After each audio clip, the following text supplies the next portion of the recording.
8.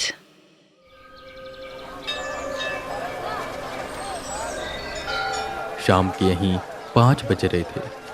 आर्यन वेदा के साथ ही रुक गया था बनारस और प्रिया WWH के साथ काम करने लग गई थी। उसे WWH की तरफ से एक कमरा भी मिला था जहाँ पर वो रह सकती थी। उसका हस्बैंड और उसका बच्चा तो रहा नहीं था, तो कहाँ जाए वो तो सब कुछ खो बैठी थी। वेदा उससे मिले, उन्होंने उसे जीने की एक उम्मीद दी, एक उद्देश्य दिया और अब उसके पास भी एक मकसद था। खैर, स्मृति अपने पीजी में वापस चली गई थी। उसकी भी उसकी माँ के साथ संबंध ठीक होने लग गए थे। ऐसा लग रहा था जैसे जो तूफान आया था वो शांत हो गया। बाढ़ जो अपने साथ सैलाब लेकर आई थी, वो सैलाब भी अब बैठ चुका है और अब बारी थी वेदा और स्मृति की शादी की। पर ना जाने क्यों वेदा कुछ विचलित से लग रहे थे। वेदा घाट किनारे बैठे बस गंगा की तरफ देख रहे थे, बहते पानी की धार को देख रहे थे, जैसे उनसे कुछ सवाल पूछ रहे हो। आर्यन तभी पीछे से आता है और वेदा को ऐसे परेशान देख उनके पास बैठता है और पूछता है, सर क्या हुआ आपको?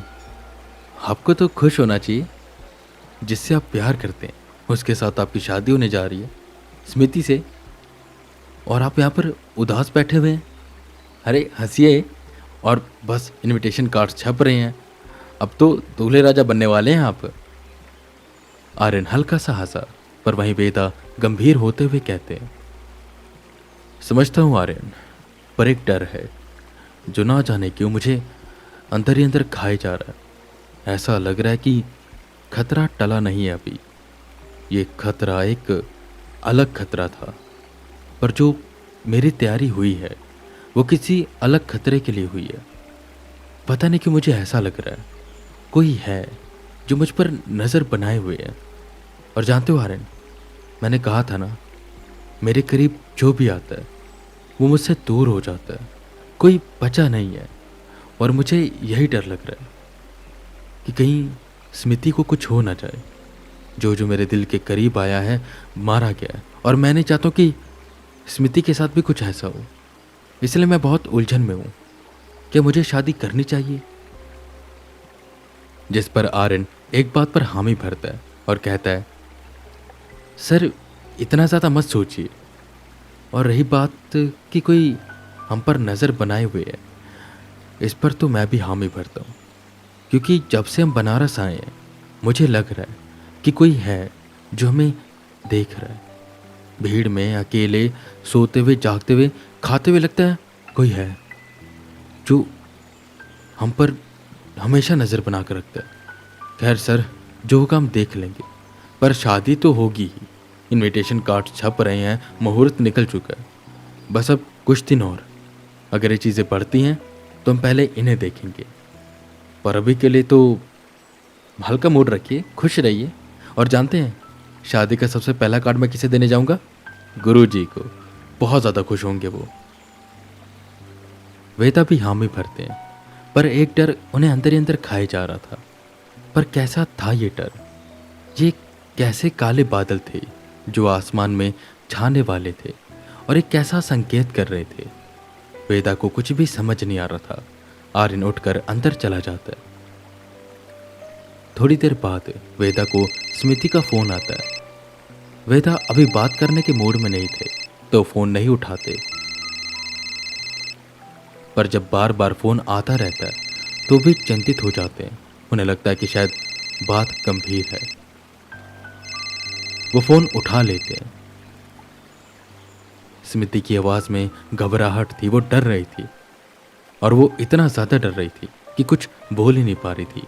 वेदा ने तुरंत पूछा, क्या वो स्मृति, सब ठीक तो है ना? जिस पर स्मृति अपनी बिखरी सांसों को बटोरती है और कहती है, वेदा जी, कोई है मेरे कमरे में।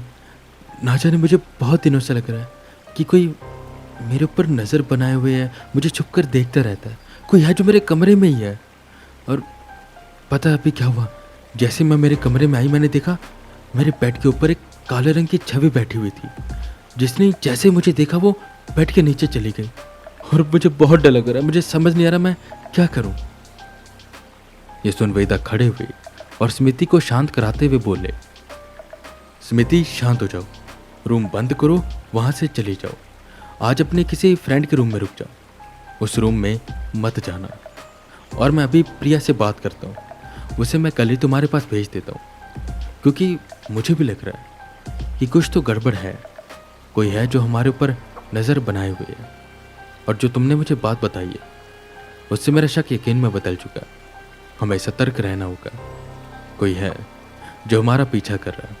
पर तुम चिंता मत करो, एक काम करना, जैसे अपने फ्रेंड के रूम में जाना, एक कलावा लेना, उसको अपनी मुट्ठी में बंद करके 108 बार हनुमान जी का नाम जप करना। और अगर तुम्हें नाम नहीं याद तो ऑनलाइन देख लेना, पर मन से जप करना और फिर उसे बांध लेना हाथों में। बाकी टेंशन मत लो, राम नाम का जप करते रहो, कुछ नहीं होने देंगे राम जी। स्मिति ने हामी भर फोन रखा और वेदा ने तुरंत प्रिया को फोन लगाया, उसे सारी सिचुएशन बताई। वो रात की ट्रेन से ही निकल जाती है स्मिति की ओर और वेदा अंदर मंदिर में चले जाते हैं। खाना बन चुका था। खाना खाते हुए वेदा आर्यन को सारी बात बताते हैं और आर्यन भी काफ़ी चिंतित हो जाता है। पर वेदा उसे बताते हैं कि प्रिया निकल चुकी है और सब कुछ ठीक है। पर आर्यन अभी भी चिंतित था, क्योंकि कोई चीज़ तो थी जो उन चारों के पीछे पड़ी हुई थी। और सबको लग रहा था कि शादी से पहले उन्हें एक बार इस चीज़ को देख लेना चाहिए कि क्या है ये। खाना खाने के बाद जहां आर्यन अपना बिछौना बिछाकर लेटने वाला था, वहीं वेदा कहते हैं, ये क्या आर्यन, खाना खाने के तुरंत बाद सोया नहीं जाता। आओ थोड़ा वॉक करते हैं बाहर, मूड भी थोड़ा फ्रेश हो जाएगा। आर्यन उठा और वेदा के साथ बाहर निकला। आसपास अजीब सी शांति थी, कोई दिख नहीं रहा था। वेदा ने घड़ी की ओर देखा तो अभी बस 8:14 हो रहे थे। काफी अजीब बात थी, इस वक्त तक भी लोग भरे रहते हैं यहाँ पर, अच्छी खासी भीड़ रहती है, पर अभी ऐसा लग रहा है जैसे पूरा बनारस सो चुका है, कोई है ही नहीं। और ये देखकर आर्यन भी काफी हैरान था। वो बोला, सर कुछ अजीब सा नहीं लग रहा? मतलब बनारस में लोग रात तक घूमा करते हैं, मैंने सुना है कि 2-2 बजे तक लोग घाट पर बैठे रहते हैं, बातें करते हैं, चाय की चुस्कियां भी लेते हैं। पर आज ये 8 बज रहे हैं और सुनसान, एक आदमी नहीं दिख रहा। जिस पर वेदा आसपास नजरें दौड़ाते हैं, जैसे कुछ महसूस कर रहे हो। आर्यन, मंदिर में वापस चलो, जल्दी। इतना बोलते ही जैसे वो पलटे, देखा वहां पर मंदिर ही नहीं था, बस एक सीधी सड़क, जैसे कोई मिरर बीच में आ गया हो। सामने वाली सड़क अब पीछे भी आ चुकी थी और मंदिर गायब हो चुका था, बिल्कुल किसी लूप होल की तरह, पर मिरर वर्ल्ड में। ये देखकर वेदा ज्यादा तो डरे नहीं, उन्हें समझ आ रहा था कि यहाँ पर क्या हो रहा है। पर वहीं आर्यन के पैर कांपने लग गए। सर अब क्या करेंगे? मंदिर गायब हो गया और ये सब अजीब सा क्यों लग रहा है मुझे? जिस पर वेदा बोलते हैं, हम एक मिरर वर्ल्ड में फंस चुके हैं, हमें मंदिर से बाहर नहीं आना चाहिए था। और ये जो भी शक्ति है बहुत खतरनाक है, इसने प्रेजेंट टाइम में हमें मिरर वर्ल्ड से जोड़ दिया। ये एक मेज की तरह है और जितना जल्दी हो सके हमें यहाँ से निकलना होगा, वरना हम हमेशा के लिए यहाँ पर फंस जाएंगे।